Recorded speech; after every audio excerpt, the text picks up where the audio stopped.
Hermanos, buenos días, bienvenidos a Tesoros del Cielo. Seguimos con nuestra clase de hermenéutica trazando bien la palabra.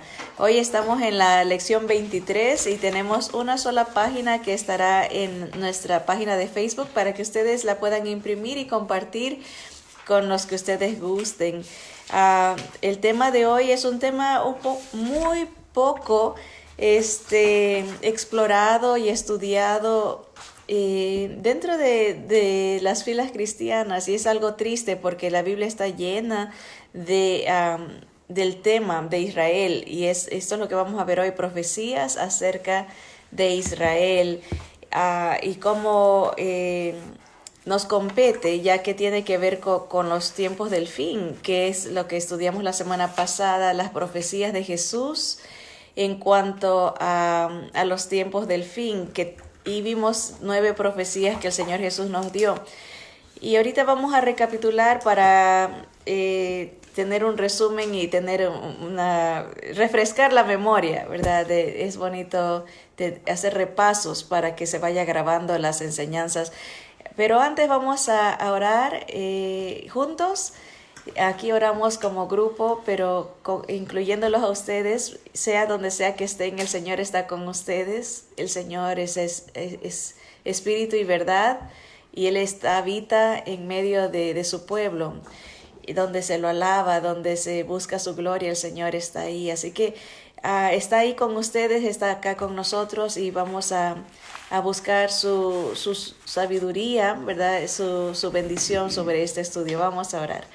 Bendito Padre Celestial, te adoramos y bendecimos, Señor, porque eres digno, Señor, de toda la alabanza. Señor Jesús, tú nos hiciste, todas las cosas que vemos por ti fueron hechas y por ti subsisten, Señor. En ti encontramos la razón del vivir, Señor, la esperanza. En ti encontramos, Señor, la solución para todas nuestras necesidades, Señor. Tú eres el buen pastor que nos guía a pastos verdes donde podemos refrescar nuestra alma, Señor. Tú eres la puerta para el cielo, Señor. Tú eres la resurrección, la vida. Tú eres, Señor, la vid, el sustento para cada uno de nosotros, Señor. Tú eres, Señor, la luz en medio de un mundo de tinieblas, de dolor, de desesperanza, Señor. Tú eres esa paz, Señor, el príncipe de paz, Señor. Y es en ti, Señor, que esperamos, de ti aprendemos, Señor. Abre nuestra mente, nuestro corazón para verte claramente, Señor, conocerte mejor, sobre todo conocer el amor que has derramado en nosotros, Señor, a través de tu Espíritu. El amor de Cristo, ese amor que nos compra, ese amor que nos rescata, ese amor que nos perdona, ese amor que nos atrae hacia ti, Señor. Gracias, Padre Santo, por tantas bendiciones en Cristo, tantos privilegios, tanta sabiduría revelada en tu palabra, Señor. Te adoramos y bendecimos y rogamos que este tiempo sea como un óleo que llegue ante tu presencia, un óleo de adoración, un óleo de reconocimiento, porque tuyo es el reino, la gloria, el poder, por los siglos de los siglos. En el nombre de Jesús. Amén. Amén. Amén. Amén. Bien, hermanas y hermanos, la semana pasada vimos las 9 profecías que nos dio el Señor Jesús solamente en una porción de las Escrituras, que fue en Mateo 24. Y vimos que entre ellas estaba el engaño que iba a venir a la humanidad, que muchos Cristos saldrían, ¿verdad? El Señor dijo: mirad que nadie os engañe, porque muchos saldrán en mi nombre, ¿verdad? Muchos ungidos, muchos supuestos soluciones, salvadores, y a muchos engañarían. También vimos que el Señor predijo que habría terremotos en muchos lugares, ¿verdad? Que la destrucción del templo, que eso ya pasó. Explicamos cómo en la línea del tiempo Dios no está sujeto al tiempo, por eso que nos dice cosas que están súper al final de la línea del tiempo y otras que están en la mitad, y así iba de un lado a otro, porque Él está viendo desde arriba, ¿verdad? Fuera del tiempo, y nos trata de descifrar, de abrir el entendimiento a tantas cosas que están por suceder, ¿no? Y dentro explicamos cómo en las profecías siempre va a haber un cumplimiento cercano y un cumplimiento remoto. Y cercano, cuando decimos cercano, es cercano al día de la profecía. El Señor habló y cercano fueron como 30 años después o 40 años después de esa profecía se cumplió la destrucción del templo. Pero dentro de esa porción hay cosas que están todavía remotas, cosas que han pasado ya y están pasando en nuestros tiempos, pero hoy nos queremos enfocar en una parte que hablamos del tiempo de la gran tribulación, que es un tiempo de enfoque de regreso a Israel. Dios se enfoca en su pueblo para rescatarlo, ¿verdad? Acuérdense que por 2000 años el pueblo de Israel ha estado prácticamente en el olvido porque ha sido el tiempo de los gentiles, el tiempo nuestro, de la iglesia, en el tiempo que Dios abrió la puerta para que los que no somos judíos vengamos al conocimiento de Jesús, ¿no? Entonces en este tiempo de gracia, el pueblo de Israel ha estado como, no está en el olvido, pero está como en la parte de atrás de toda este panorama, ¿verdad? Pero ya se está regresando el enfoque a Israel de parte de Dios, que serán en estos 7 años de gran tribulación, donde el Señor se reenfoca a Israel para rescatarlo como nación, como nación. Obviamente dentro del tiempo de los gentiles, que somos nosotros, el tiempo de la iglesia, han entrado judíos también creyentes. Acuérdense que la iglesia empezó con hermanos judíos. Los apóstoles eran judíos. Toda la gente que en el día del Pentecostés en Jerusalén se predica, por eso dice empezó Jerusalén, Samaria, ¿verdad? Judea y hasta lo último de la tierra. Empieza en Jerusalén con hermanos judíos la etapa de la iglesia. Ellos empiezan, predominaban los creyentes judíos en Jerusalén. Era como casi la mitad de Jerusalén empezó a venir a los pies del Señor, pero después se expande el evangelio para nosotros, para los no judíos. Así que eso está dentro de una de esas profecías del tiempo de la gran tribulación, donde Dios se enfoca de nuevo en Israel para traerlo como nación a la salvación. También vimos que acerca del milenio, una profecía del rapto, también el Señor, en todo esto en Mateo 24, como el Señor en una sola porción da bastante información de lo que va a ser en el tiempo del fin, ¿verdad? Hoy vamos a enfocarnos en ese tiempo de la gran tribulación, por lo menos en esos 3 años y medio, donde va a haber persecución para los judíos. Pero vamos a leer un poquito más en Romanos capítulo 11 acerca del remanente de Israel, ¿verdad? Pablo explica, el apóstol nos explica cuál va a ser el trato de Dios con Israel. Y como creyentes tenemos que estar informados de esto, porque todo está junto, ¿no? Todas estas profecías fueron dadas por el Señor Jesús para que estemos apercibidos de qué es lo que va a pasar a la iglesia y qué es lo que va a pasar a Israel y qué es lo que va a pasar al mundo en general. Romanos capítulo 11, desde el versículo 1, el título que le dieron a esta porción los que las imprentas, las casas publicadoras, es el remanente de Israel. Y dice el versículo 1, ahí debe de decir 1, no es 11, es versículo 1. Romanos capítulo 11, versículo 1 en adelante, dice, digo pues, hablando el apóstol Pablo, ¿ha desechado Dios a su pueblo, el pueblo de Israel? Dice, en ninguna manera. No, dice, porque también yo soy israelita, de la descendencia de Abraham, de la tribu de Benjamín. ¿No ha desechado Dios a su pueblo, al cual desde antes conoció? ¿O no sabéis qué dice de Elías la Escritura, cómo invoca a Dios contra Israel, diciendo, Señor, a tus profetas han dado muerte, y tus altares han derribado, y solo yo he quedado, y procuran matarme. Pero, ¿qué le dice la divina respuesta? Me he reservado 7,000 hombres que no han doblado la rodilla delante de Baal. Así también, aún en este tiempo, ha quedado un remanente escogido por gracia. O sea, Pablo está explicando, Elías, cuando el profeta Elías en su tiempo, él quiso hablar en contra de Israel, diciendo, mira cómo han matado a los profetas, mira cómo me están tratando a mí, tratando de matar, como diciendo, castígalos, no, son desobedientes. Pero el Señor dice, no, esa es la respuesta. Tengo un remanente, 7,000 personas en ese entonces con Elías. Está haciendo un paralelismo el apóstol Pablo de que asimismo como Dios no desechó a su pueblo en los tiempos de Elías, tampoco lo ha desechado en nuestros tiempos. Dice, me he reservado 7,000 hombres que no han doblado la rodilla delante de Baal. Así también aún en este tiempo ha quedado un remanente escogido por gracia. Igual como nosotros hemos sido escogidos por gracia en Cristo Jesús, por gracia, es un regalo no merecido. El pueblo de Israel también es escogido en Cristo Jesús por Dios. Versículo 6, y dice, y si por gracia, ya no es por obras. De otra manera, la gracia ya no es gracia. Y si por obras, ya no es gracia. De otra manera, la obra ya no es obra. Parece un trabalenguas, ¿verdad? Pero es la verdad. Si somos salvos por gracia, no es por esfuerzo humano, es por regalo de Dios en Cristo Jesús.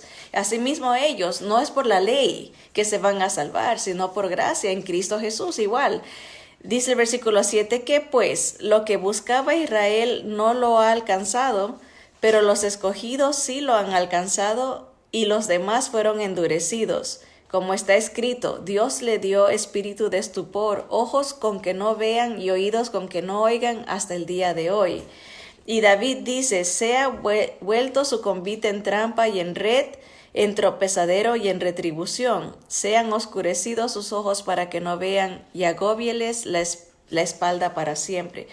Aquí sucede, Pablo lo va a explicar, ¿verdad? Hay, como dice aquí el Señor, por gracia en Cristo Jesús, hay gente que alcanzó la salvación, no por obras, como dijo el versículo 7, que pues lo que buscaba Israel, ¿qué buscaba Israel? Buscaba ser el pueblo de Dios, buscaba salvarse, ser especial para Dios, pero no lo alcanzó. Sin embargo, dice, los escogidos sí lo han alcanzado, escogidos en Cristo. Acuérdense, nuestra posición especial es por Cristo, no es por nosotros. Dios ve a su Hijo, Dios Padre ve a su Hijo en nosotros y nos acepta por Él. Somos escogidos por Cristo, adoptados por Cristo, predestinados por Cristo, somos perdonados por Cristo. Todas las bendiciones espirituales que tenemos es en Cristo. Eso lo dice todo el capítulo de Efesios 1. Conocemos los misterios por Cristo, ¿verdad? Todos en Cristo. Y asimismo el pueblo de Israel alcanzará la gloria, alcanzará la salvación por medio de la gracia en Cristo Jesús. Y los otros no, dice, tienen los ojos entenebrecidos, tienen este espíritu de estupor, o sea, de escándalo, ¿verdad? Ellos no, la gran mayoría de los israelitas rechazan al Mesías en Jesús, rechazan al Salvador en Cristo, están esperando otro Mesías. Así que acordémonos que esto mucha gente entiende y dice, bueno, ¿por qué? Porque aquí dice, Dios les dio espíritu de estupor. Y mucha gente dice, ay, qué injusto, ¿no? ¿Por qué Dios a unos ciega? ¿No? ¿Por qué les cierra los ojos? Y hemos explicado esto en el pasado, estos versículos que hablan de que Dios les enceguece o los entrega. La realidad es que Dios respeta nuestra decisión. Dios nunca impone, Dios no viola. Él quiere una esposa que lo ame, ¿verdad? Que lo siga. Alguien quiere almas que lo reconozcan de voluntad, ¿verdad? O sea, no obligadamente, ¿no? Entonces, cuando alguien no quiere saber de Dios tiene que ejercer algo que en respeto a la voluntad de esa persona, porque la presencia de Dios es tan hermosa, tan sublime. Lo hemos explicado de una manera, a veces nos hemos parado enfrente de alguna montaña y nos hemos sentido tan chiquititos y admirado, esa admiración que nos lleva como a un suspiro sí, como de un asombro, ¿verdad? A veces enfrente del mar. El otro día estaba viendo un documental del Triángulo de las Bermudas y cómo dice que ahí las tormentas pueden convergen los vientos y se elevan las olas a 30 pies, o sea, pisos como, ¿qué será? Como 10 pisos de altura, o sea que uno se queda, y enseñaban, y yo me quedaba como, yo tengo miedo, no sé nadar bien, y me asusta, dije, wow, ese asombro de la majestuosidad, del poder que se ve en la naturaleza. Imagínense ver la presencia de Dios, nos causa un asombro, una admiración, la belleza de Él nos lleva a adorarlo automáticamente, si lo tuviéramos que ver. Entonces lo que Dios tiene que hacer es velar a la persona que no quiere de Él, lo tiene que velar, porque si no, automáticamente la persona tendría que arrodillarse en admiración, en adoración. Entonces Dios tiene que,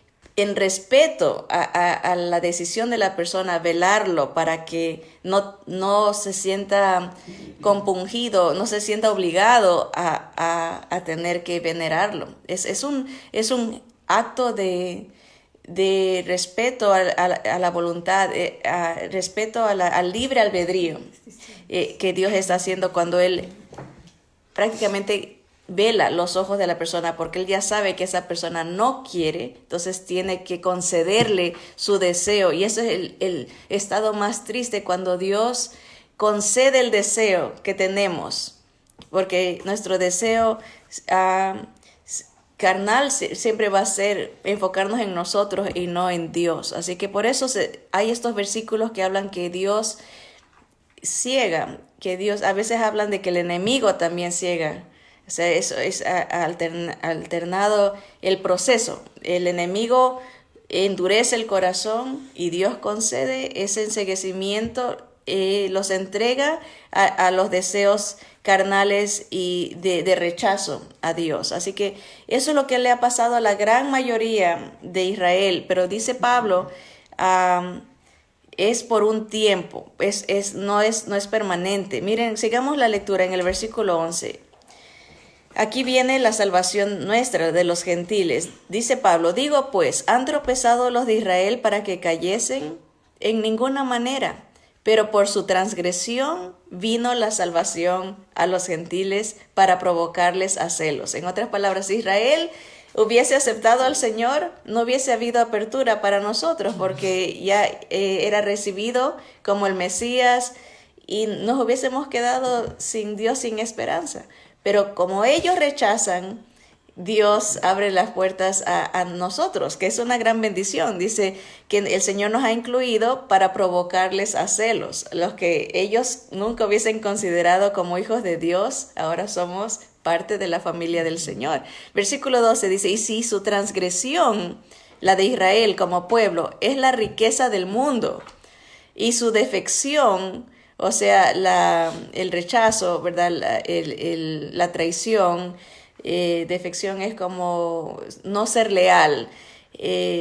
Su falta de lealtad, la riqueza de los gentiles, ¿cuánto más su plena restauración? Imagínense, está diciendo Pablo, si el hecho que Israel haya rechazado a Jesús ha causado riqueza para el mundo, imagínense en el día que Israel sea restaurado, ¿cómo será la gloria para la restauración del mundo? No, es algo admirable si comparamos eso. Si Dios ha hecho algo tan maravilloso con el rechazo de ellos, ¿qué tan maravilloso será el día que ellos verdaderamente reciban a su Mesías? Y eso va a venir, está en el futuro, y por eso estamos hablando de eso, porque es parte de las profecías. Ahora, dice el versículo 13, porque a vosotros hablo, gentiles, por cuanto yo soy apóstol a los gentiles. honro mi ministerio. Pablo fue el apóstol para nosotros, por él fue a predicar a todas las áreas lejanas que llegaron hasta nosotros, ¿verdad? Se fue a España, se fue a Roma, Italia, el apóstol Pablo fue a Grecia, andaba predicando y sembraba iglesias donde más hermanos propagaban el evangelio y nos llegó hasta nosotros.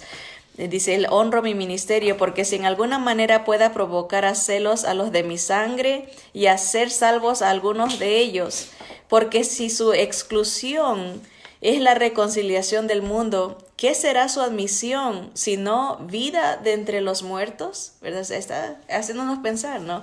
Que no debemos de sentirnos prepotentes, como decir somos mejor que Israel, pensando en el rechazo que ellos tuvieron, porque el rechazo que ellos tuvieron a Cristo ha causado que nosotros podamos entrar.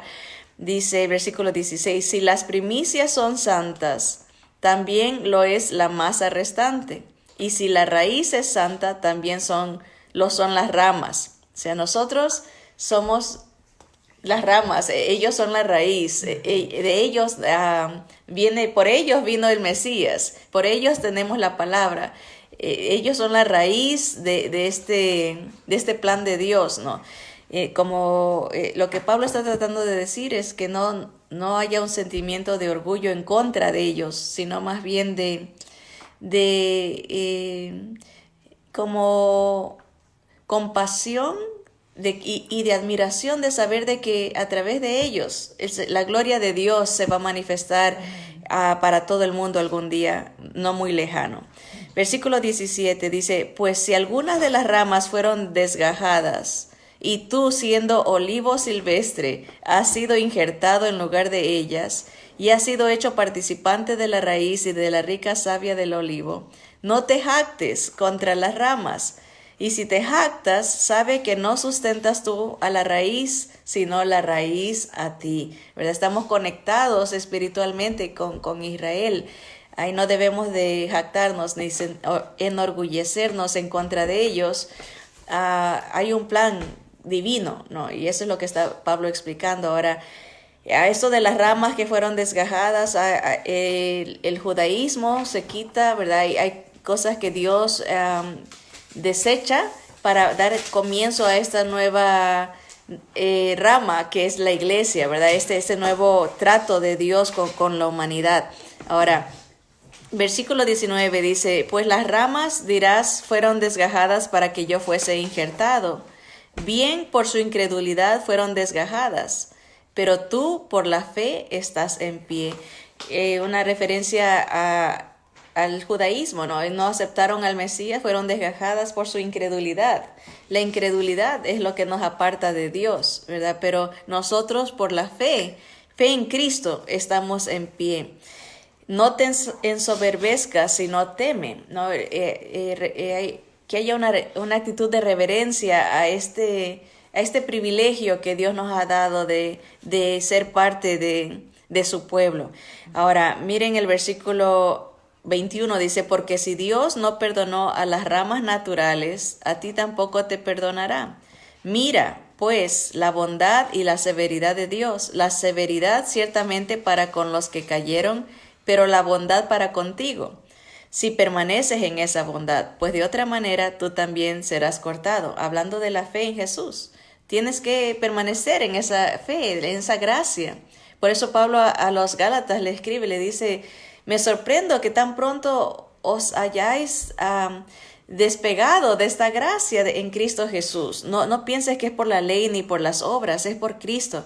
Así que entiende y analiza con reverencia esta acción de Dios, ¿verdad? Su bondad para con los gentiles y la severidad con los que no creen, que son sacados de este arbolito, ¿verdad? Esta es la idea del olivo.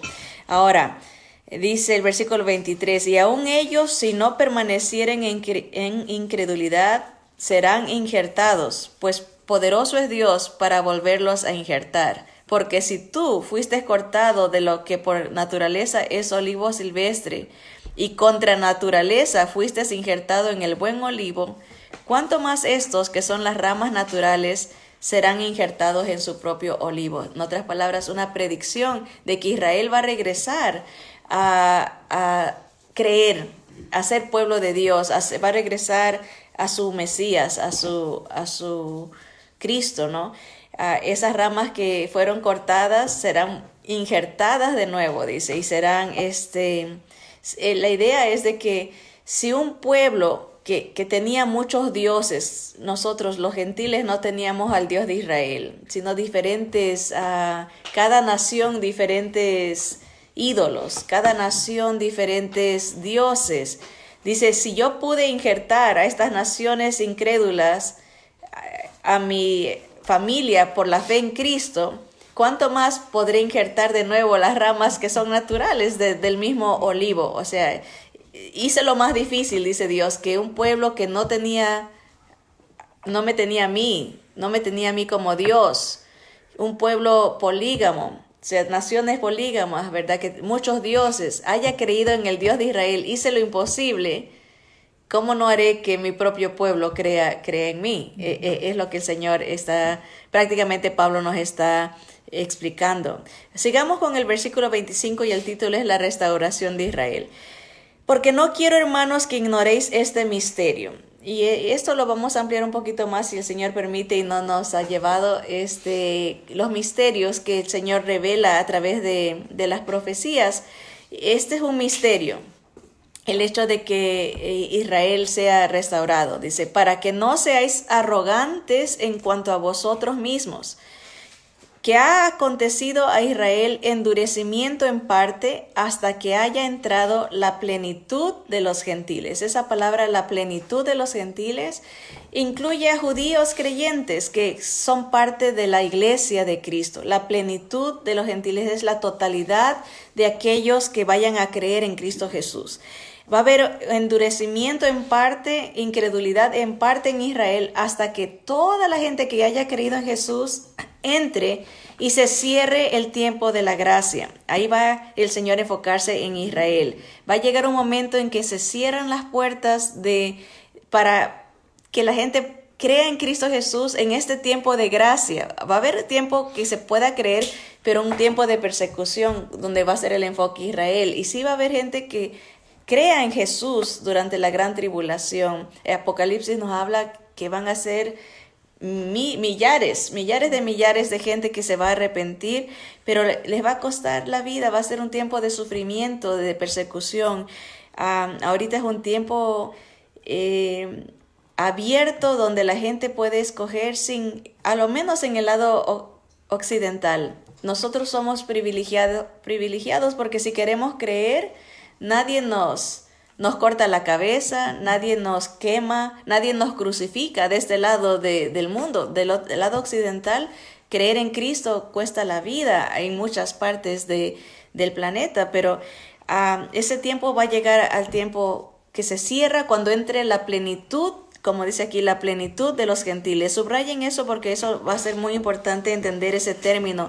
La plenitud de los gentiles marca el final del tiempo de la gracia. Y dice, por eso ha acontecido a Israel endurecimiento en parte hasta que nosotros todos, no sabemos quién será el último, que comprenda, que complete el número de los redimidos en Cristo Jesús como iglesia, ¿verdad? Como cuerpo de Cristo.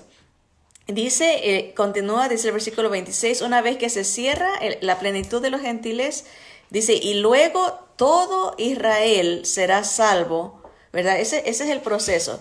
Entonces se cierra el tiempo de la gracia, la plenitud de los gentiles, y entra el trato con Israel, los 7 años de la gran tribulación, donde todo Israel será salvo. Miren lo que dice, como está escrito, vendrá de Sión el libertador, que apartará de Jacob la impiedad.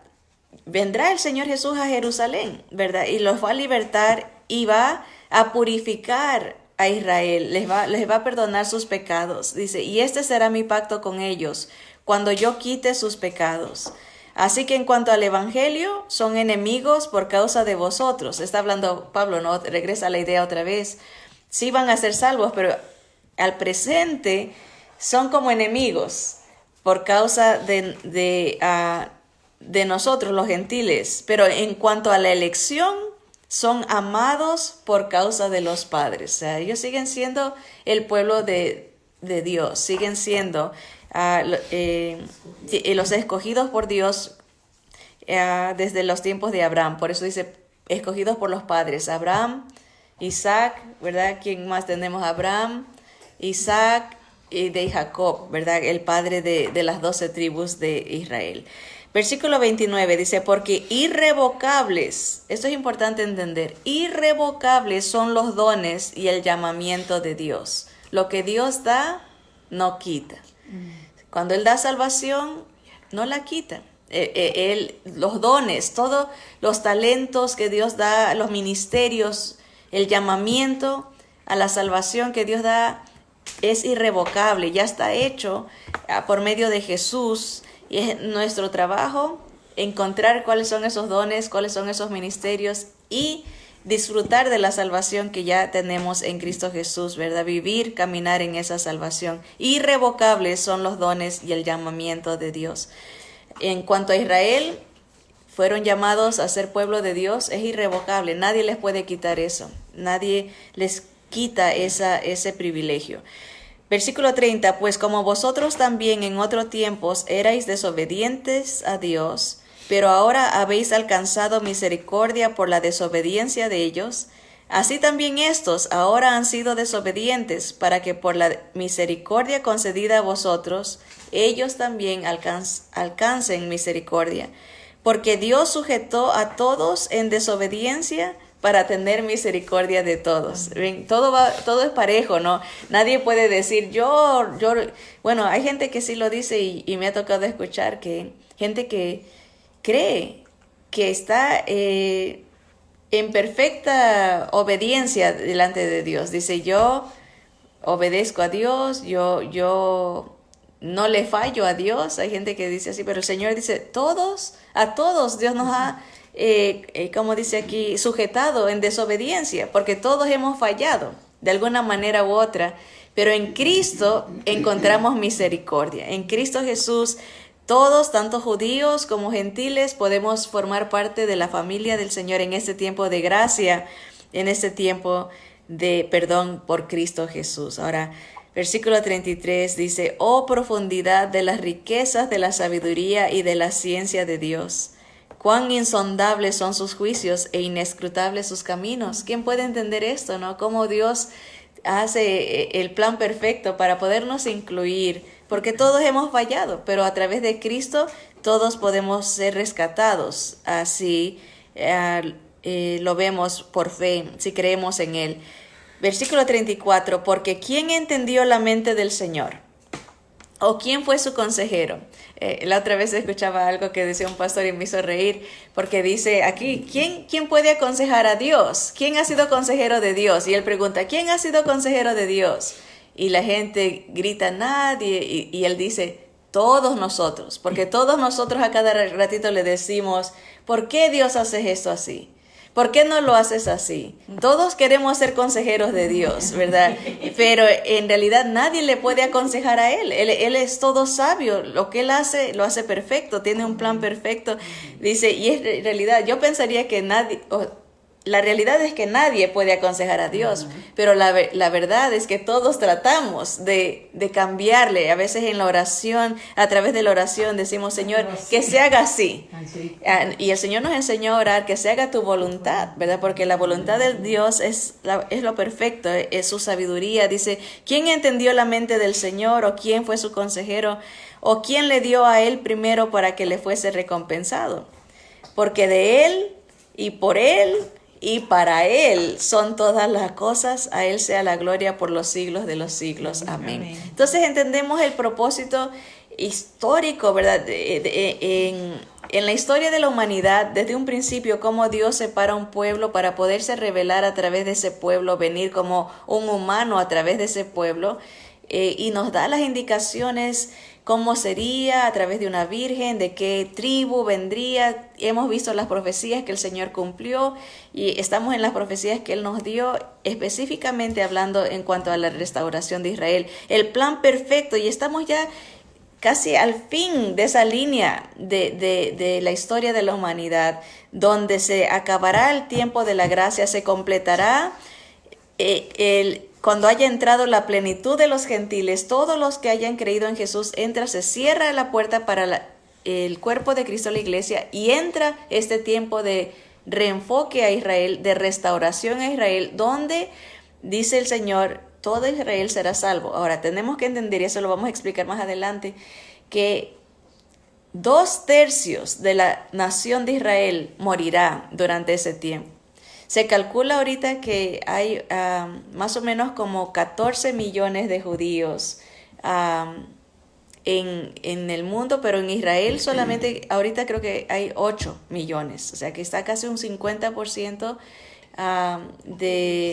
de la población completa de lo que son judíos de regreso en Israel. Y esto es muy importante entender, porque en el gobierno del anticristo habrá una persecución acérrima en contra de Israel, peor que en los tiempos de Hitler.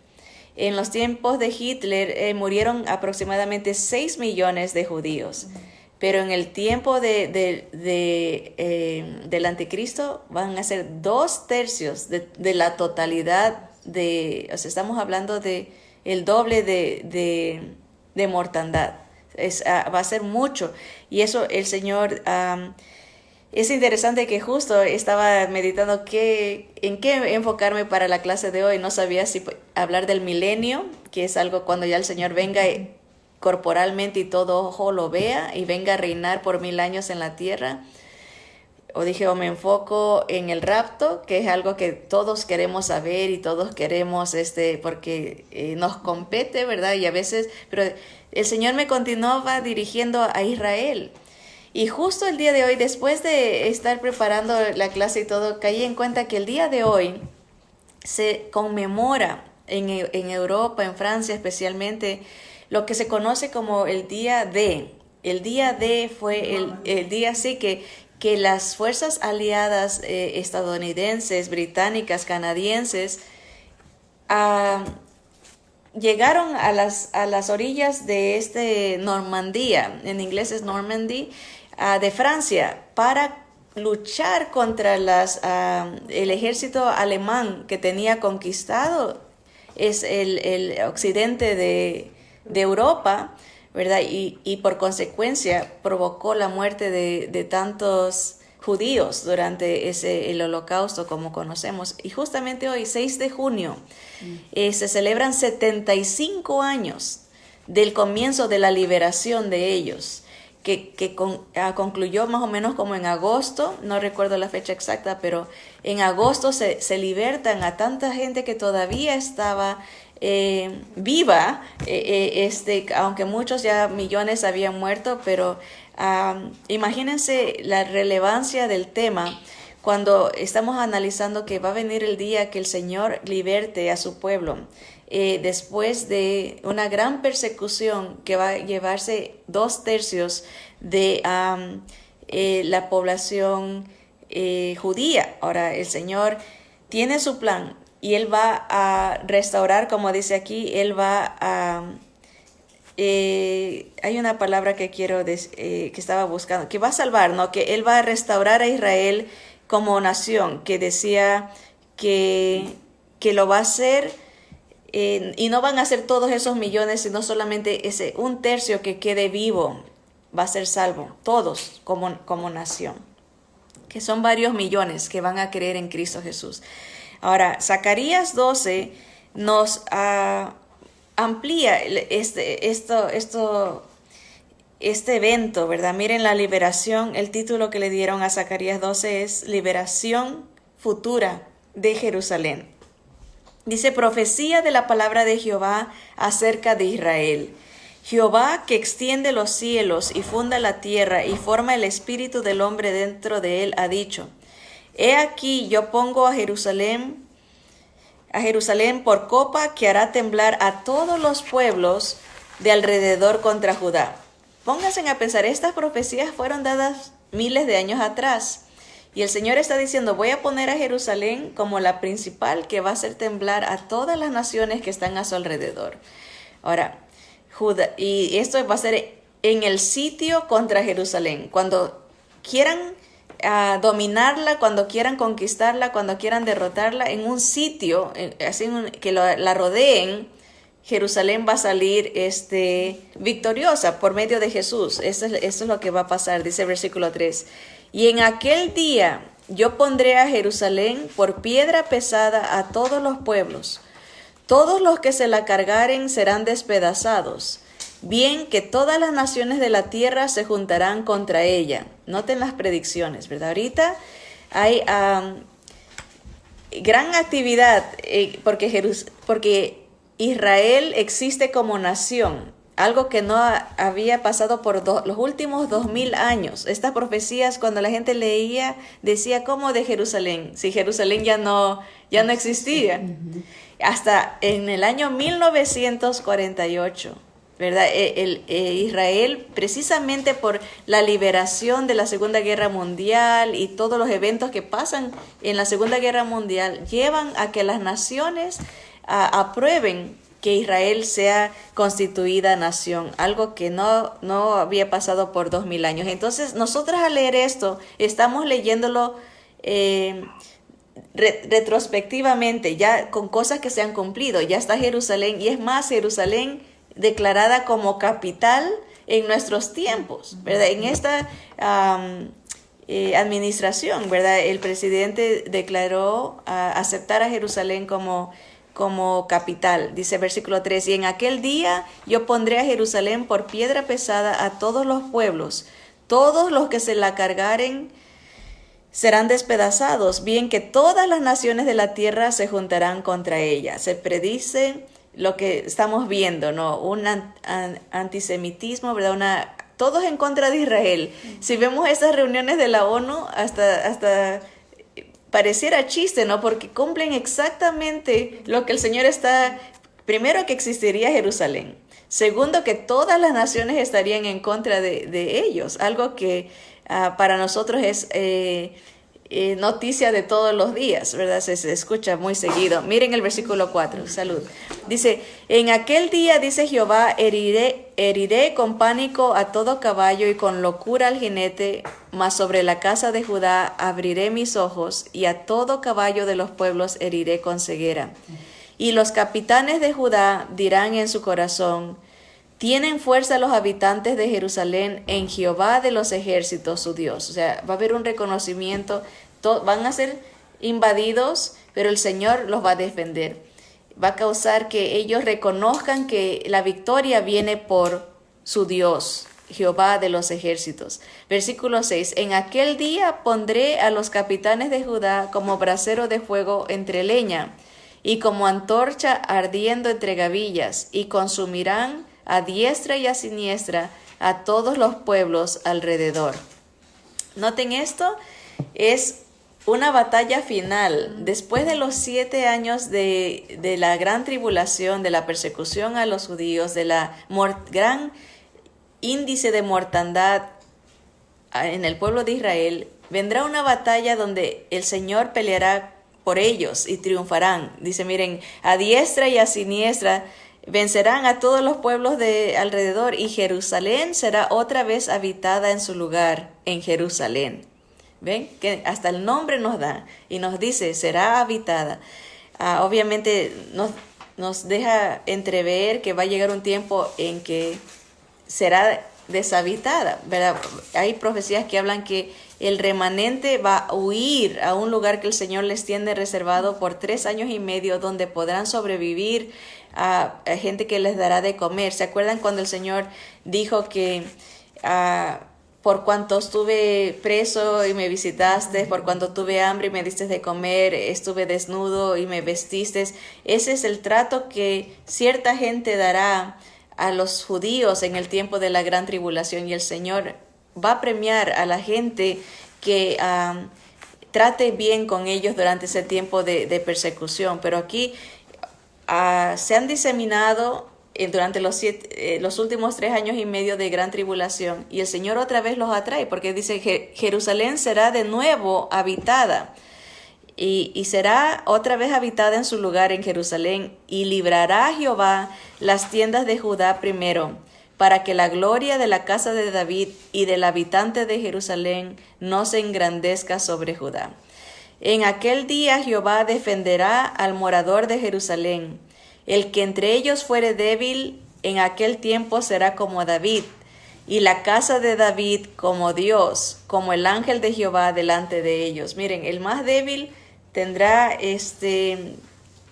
un espíritu de valentía, como David, que peleó contra Goliat, un espíritu de vencedor, con el poder de Dios, ¿verdad? El espíritu, el Señor los va a restaurar, y la casa de David será como Dios para la gente. Israel será un punto donde todas las naciones llegarán a ir a ver al Señor Jesús en vivo y en directo. Es algo que el Señor pronostica, nos profetiza, nos anuncia que va a pasar. Ahora dice, versículo 9, dice, y en aquel día, es en un día, esta guerra, este proceso, el Señor lo va a hacer en un día. Él dice, en aquel día yo procuraré destruir a todas las naciones que vinieren contra Jerusalén, y derramaré sobre la casa de David y sobre los moradores de Jerusalén espíritu de gracia y de oración, y mirarán a mí, a quien traspasaron, y llorarán como se llora por hijo unigénito, afligiéndose por él como quien se aflige por el primogénito. Imagínense, para el judío que conoce la palabra del Señor, los profetas, la ley, y llega a ver al Señor en vivo y en directo, y le van a ver que fue traspasado, las heridas, ¿verdad? La corona, le van a ver las manos horadadas, la cara desfigurada. El Señor todavía tiene las cicatrices de por nuestra culpa, ¿verdad? Él todavía, y van a ver, dice el Señor, me van a ver a mí.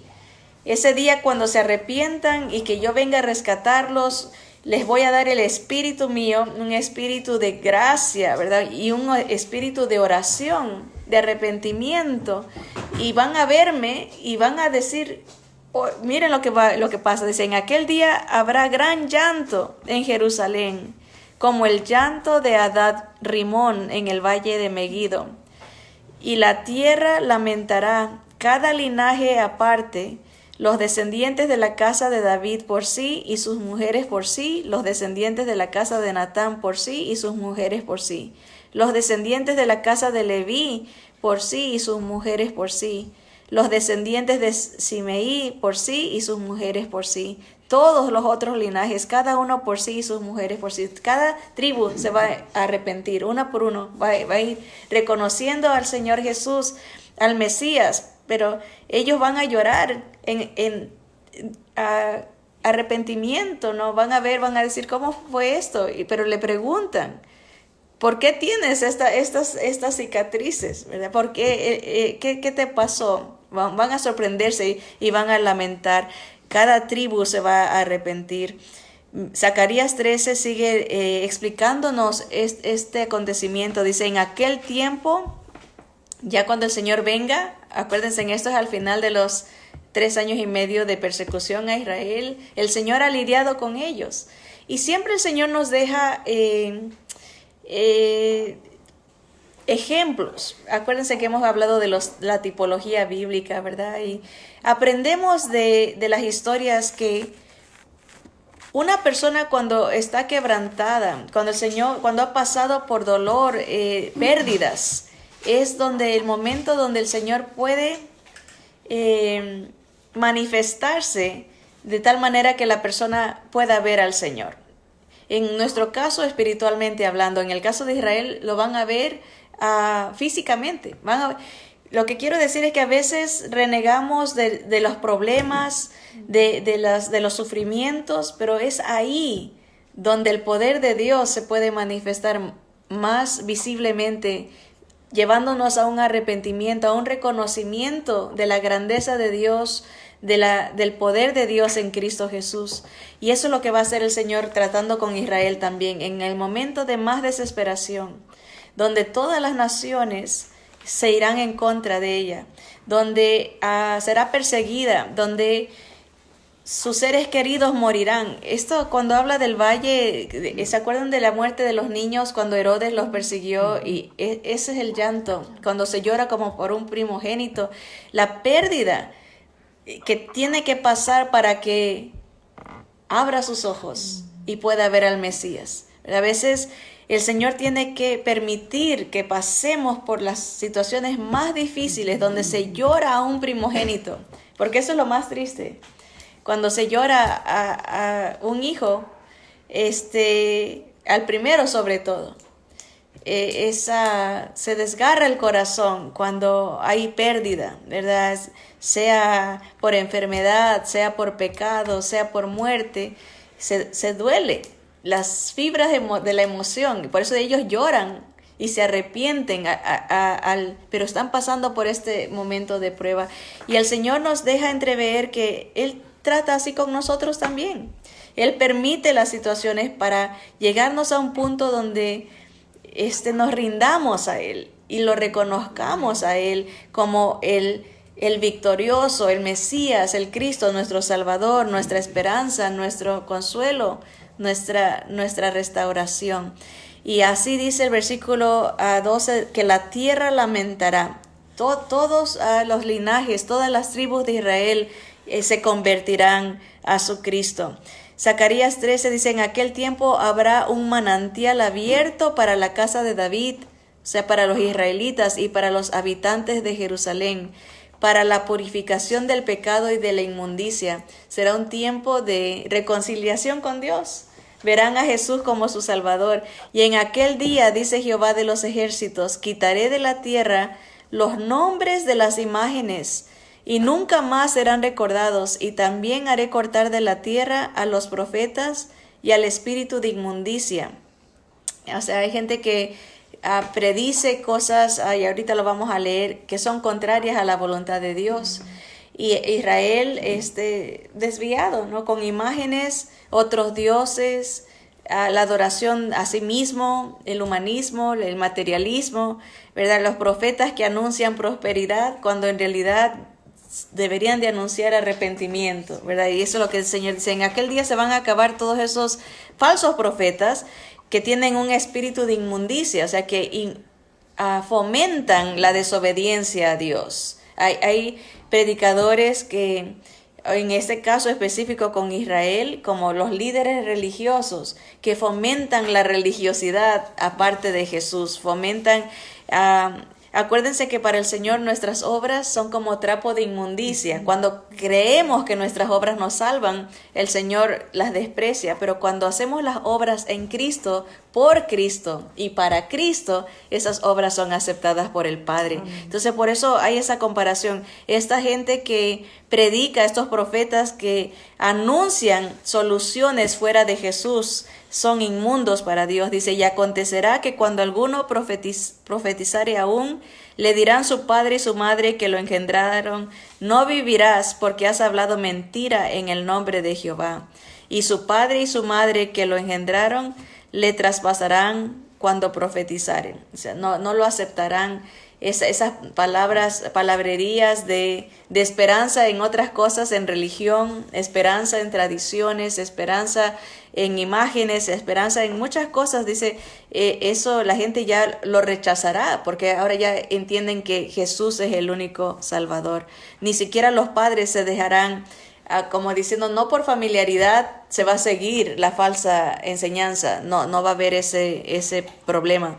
Dice versículo 4, y sucederá en aquel tiempo que todos los profetas se avergonzarán de su visión cuando profetizaren, ni nunca más vestirán el manto velloso para mentir. Y dirá, no soy profeta, labrador soy de la tierra, pues he estado en el campo desde mi juventud. Y le preguntarán, ¿qué heridas son estas en tus manos? ¿Se acuerdan? Cuando vean a Jesús, se van a admirar. ¿Cómo es posible que el Mesías victorioso regrese todo golpeado, todo cicatrizado? ¿Qué es esto que están en tus manos? Y él responderá, con ellas fui herido en casa de mis amigos. Levántate, oh espada, contra el pastor y contra el hombre compañero mío, dice Jehová de los ejércitos. Hiere al pastor y serán dispersadas las ovejas, y haré volver mi mano contra los pequeñitos. Noten, ¿se acuerdan cuando decíamos de la línea de profecías, cómo el Señor a veces va para adelante y después regresa, se va a la mitad y otra vez regresa? Aquí está hablando del final, de cómo Israel será restaurado, cómo se arrepentirán y dejarán de depender de profetas, falsas doctrinas, pero regresa a hablar de Jesús cuando fue traicionado, porque él está explicando cómo fue que obtuvo esas heridas y regresa a hablar de cuando el Señor fue golpeado. Dice, hiere al pastor y las ovejas. ¿Se acuerdan cuándo pasó eso? Cuando el Señor estaba en la cruz. Dice que todos los discípulos se esparcieron como ovejas por temor. Entonces regresó otra vez en el tiempo a lo que ya para nosotros es pasado. Esto obviamente está diciendo Zacarías. Para Zacarías todo era futuro, pero para nosotros, como lo estamos viendo de la línea del tiempo más avanzado, tenemos que retroceder. Para Zacarías era en el futuro cercano, unos cuantos cientos de años, y lejano, miles de años también. Así que para Zacarías todo era en el futuro, para nosotros está cosas en el pasado, cosas en el futuro. Dice el versículo 8, dice, y acontecerá en toda la tierra, dice Jehová, que las 2/3 partes serán cortadas en ella. Ven, aquí está la profecía de cómo van a sufrir el pueblo de Israel. Las 2/3 partes serán cortadas en ella y se perderán, mas la tercera quedará en ella. Y meteré en el fuego a la 3/3 parte, y los fundiré como se funde la plata, y los probaré como se prueba el oro. Él invocará mi nombre, y yo le oiré, y diré, pueblo mío, y él dirá, Jehová es mi Dios. Amén. ¿Ven? El proceso para que llegue Israel a arrepentirse será muy duro. Será pasado por fuego, como purificado, ¿no? Será probado como se prueba la plata, ¿no? Es a través del fuego, ¿no? Sufrirán persecución. La 3/3 parte que quede. Obviamente dice el Señor que si no se acortaran esos días, nadie sobreviviría. Va a ser un tiempo de gran sufrimiento, de gran angustia. Si ahorita pensamos que las cosas están mal, espérense el día que el Espíritu del Señor ya no esté sosteniendo la maldad. Ahorita a través de la iglesia de Cristo, la presencia del Señor se hace evidente a través de la palabra, a través de el rogar nuestro a la gente de que se arrepienta, pero va a llegar el tiempo que eso ya no va a estar como lo conocemos ahorita. Va a haber otro tipo de trato con Israel, sí va a haber palabra, sí va a haber predicación, pero no como lo conocemos, va a ser diferente en tiempo de persecución. Sigamos 2 porciones más para terminar. Isaías 59, 19 y 21, hablando de la restauración de Israel, dice el versículo 19, y temerán desde el occidente el nombre de Jehová. Nosotros estamos en el occidente, así que desde nuestro lado temerán el nombre de Jehová. Dice, y desde el nacimiento del sol su gloria, porque vendrá el enemigo como río en contra de Jerusalén, mas el Espíritu de Jehová levantará bandera contra él. Ven, o sea, está en medio de gran angustia, pero el Señor va a haber un avivamiento en Israel.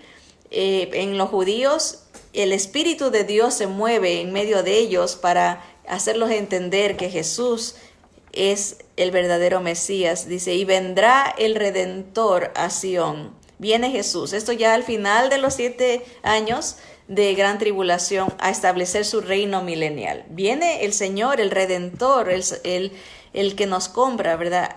Vendrá a Jerusalén, a Sión. Y a los que se volvieren de la iniquidad en Jacob, dice Jehová. Y este será mi pacto con ellos, dijo Jehová. El espíritu mío que está sobre ti y mis palabras que puse en tu boca no faltarán de tu boca, ni de la boca de tus hijos, ni de la boca de los hijos de tus hijos, dijo Jehová, desde ahora y para siempre. Qué tremendo avivamiento que impactará generacionalmente, ¿verdad? La gente dice que en ese tiempo no va a haber necesidad de enseñar en Jerusalén a nadie de Dios. Todo mundo va a entender de Jesús, todo mundo va a entender la palabra. No va a haber necesidad de maestros porque todo mundo va a tener el conocimiento del Señor Jesús. El Espíritu del Señor se va a mover de una manera como nunca lo hemos visto, porque esto va a impactar al mundo. Desde Jerusalén, el Señor reinando, los pueblos, las naciones que existan en ese tiempo van a subir a Jerusalén a ver al Señor, a escuchar, van a querer aprender de Él. Y el judío dice en otras porciones que será admirado porque es el pueblo de Dios. Jeremías 23, regreso del remanente. Dice, ay de los pastores que destruyen y dispersan las ovejas de mi rebaño, dice Jehová. Por tanto, así ha dicho Jehová, Dios de Israel, a los pastores que apacientan mi pueblo. Vosotros dispersasteis mis ovejas y las espantasteis, y no las habéis cuidado. He aquí que yo castigo la maldad de vuestras obras, dice Jehová. ¿Verdad? La actitud que se tenga hacia el pueblo judío es muy importante para el Señor. Por eso el Señor le dijo a Abraham, yo bendeciré a los que te bendigan y maldeciré a los que te maldigan, ¿verdad? Hay consecuencias por el trato. En este caso, los pastores, ¿verdad? Hablando de los líderes, que, bueno, en el mundo gentil, ¿verdad? Que no hay mucha atención a incentivar un amor por Israel en cuanto al liderazgo. No hay mucha atención en cuanto a despertar en el pueblo creyente un constante orar por Israel, preocuparnos por ellos porque les viene días de gran angustia. Ahora, también espiritualmente hablando, para Israel, sus líderes, sus pastores, los judíos líderes, todos ahorita los rabinos, los dispersan porque hasta prohíben que se lean las palabras proféticas. Dice que ellos tienen prohibido leer Isaías 53, que sabemos que es una narración porque no quieren que la gente relacione a Jesús con el Mesías. Prohibido ciertas porciones que para nosotras son bien conocidas. Hay pastores, hay líderes rabinos que jamás han leído esa porción a sus rebaños y los dispersan por la ignorancia que crean en ellos en cuanto a su Mesías. Dice, he aquí que yo castigo la maldad de vuestras obras, dice Jehová. Y yo mismo, Jesús mismo, recogeré el remanente de mis ovejas de todas las tierras a donde las eché. Noten, esto es progresivo. El Señor está recogiendo a todas sus ovejas del pueblo de Israel desde el año 1948 que se instituyó como nación Israel. Un 45 a 50% de los judíos de las naciones han regresado. Estaba leyendo que el otro 35-40% de judíos está aquí en Estados Unidos, ¿no? Y el otro 10% que queda alrededor de las naciones, poquitos. O sea que falta que el Señor lleve a los que están aquí hacia Jerusalén, pero Él mismo los recogerá. Dice, yo recogeré el remanente de mis ovejas de todas las tierras donde las eché y las haré volver a sus moradas y crecerán y se multiplicarán. Y pondré sobre ellas pastores que las apacienten y no temerán más, ni se amedrentarán, ni serán menoscabadas, dice Jehová. He aquí que vienen días, dice Jehová, en que levantaré a David renuevo justo. O sea, voy a levantar un líder en medio de Israel y reinará como rey, el cual será dichoso y hará juicio y justicia en la tierra. Aquí ya nos enfoca al milenio, ¿verdad? Cuando venga el Señor en ese día de esa batalla donde Él va a vencer, ¿verdad?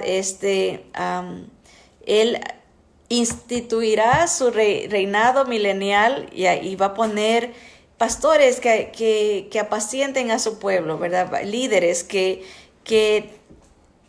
hagan justicia, que sean compasivos con su pueblo. versículo 6 dice, en sus días será salvo Judá, e Israel habitará confiado. O sea, eso es todo Israel, porque Israel se dividió en dos, en Judá y en Israel. Esto está hablando que el reino dividido será restaurado, será unificado. Dice, Israel habitará confiado, y este será su nombre con el cual le llamarán Jehová vuestra justicia. Ya no se va a llamar Israel, sino Jehová es vuestra justicia. Vamos a tener de tarea que busquen qué quiere decir Israel. Y vamos a entender por qué ahora el Señor le cambia el nombre. Ahora no se va a llamar Israel, sino Jehová vuestra justicia nuestra. El Señor los restaura, Él es la justicia. Así se van a llamar ellos. Por tanto, ahí les voy a buscar el nombre judío. Ahorita no lo tengo, pero Israel es un nombre judío. Israel, ¿verdad? Es Jehová es mi Dios, y ahora Jehová es mi justicia, ¿verdad? Ven como el proceso, ¿no? Del plan de Dios en su pueblo. Dice, por tanto, he aquí que vienen días, dice Jehová, en que no dirán más, vive Jehová que hizo subir a los hijos de Israel de la tierra de Egipto, sino, vive Jehová que hizo subir y trajo la descendencia de la casa de Israel de tierra del norte y de todas las tierras a donde yo los había echado, y habitarán en su tierra. Amén. Fíjense que siempre que se habla de Israel, lo primero que nos viene a la mente es la liberación de Israel de Egipto.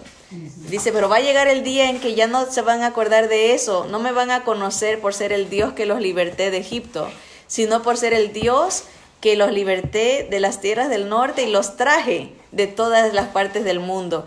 Y el proceso está ya en movimiento. O sea, ya estamos cerca de que todo lo que el Señor ha profetizado miles de años atrás o cientos de años atrás lleguen al cumplimiento total, ¿verdad? Entonces, si el Señor empieza la gran tribulación ahorita, los 7 años, estamos hablando que en 3 años y medio Israel será traicionado por el gobierno del anticristo y empezará la persecución para los israelitas. 3 años y medio. Entonces, después de esos 3 años y medio, viene el Señor a darles la victoria, porque serán rodeados por todas las naciones, que ya los va a tener casi destruidos, acabados prácticamente, y el Señor los defiende. El Señor levanta una bandera de victoria. Ellos se arrepienten, son restaurados, y el Señor viene no solamente a defenderlos, sino a instalar su reino por 1000 años. Obviamente nosotros ya no estaremos aquí, vendremos con el Señor, con cuerpos glorificados a reinar con Él, a servirlo durante este tiempo. Será algo increíble, como les decía la otra vez, como de ciencia ficción, ¿no? Cuerpos diferentes que pueden transportarse, cuerpos perfectos donde no va a haber pecado, y el Señor asignará reinos, asignará gobiernos para sus hijos, ¿no? Para los que estemos con Él durante ese tiempo, ¿verdad? Así que cosas emocionantes, cosas increíbles, cosas maravillosas, pero la fidelidad de Dios es real. Puede que pase mucho tiempo, como en el caso de Israel, han pasado 2000 años, Israel tal vez ya ni se acuerda de su Dios, pero Dios no se ha olvidado de ella. Y eso es lo lindo de creer en las profecías de todas, obviamente, del Señor Jesús. El Señor cumple su palabra y Él no le ha fallado ni le fallará a Israel. Igual Él no nos ha fallado ni nos fallará a su iglesia, a su novia, a su pueblo, espiritualmente hablando. Así que gloria a Dios por habernos incluido en su cuerpo, en su pueblo, y gloria a Dios por el propósito que tiene de glorificarse en medio de Israel, ¿verdad? Es nuestro trabajo orar por la paz en Israel, de Jerusalén. Sabemos que la paz es Jesús. En otras palabras, oramos para que se cumpla lo que el Señor ha predicho, que Él va a venir por su pueblo y los va a salvar como nación, al remanente que haya quedado. Así que nos alimenta, nos sustenta el saber que el Señor es fiel, aunque uno sea infiel. Porque Israel, más infiel que Israel, que tantas oportunidades no hay, pero es un reflejo de lo que somos nosotros.